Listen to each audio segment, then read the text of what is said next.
আমরা টিচার্স ওয়েলফেয়ারের পক্ষ থেকে ছাগলনাইয়া তথা পুরো ফেনী জেলাতেই প্রতি বছর মেধাবৃত্তির আয়োজন করে থাকি এবং সেই বৃত্তি পরীক্ষায় কচিকাচারা বিশেষ করে প্রথম শ্রেণী থেকে সপ্তম শ্রেণী পর্যন্ত মেধাবী ছাত্রছাত্রীরা অংশগ্রহণ করে থাকে এবং তাদেরকে পরবর্তীতে বৃত্তি প্রদান করা হয়ে থাকে আনুষ্ঠানিকভাবে।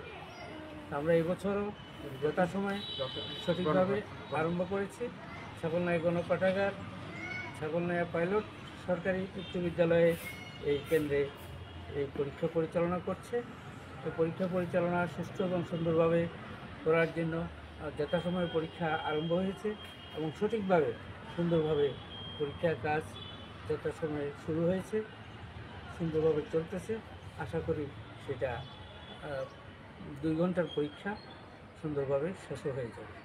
ফলে অতি শীঘ্রই খাতাপত্র মূল্যায়ন করে মেধাবী শিক্ষার্থীদেরকে একটা আনুষ্ঠানিকতার মাধ্যমে তাদের বৃত্তি প্রকাশ করবে। ধন্যবাদ সবাইকে।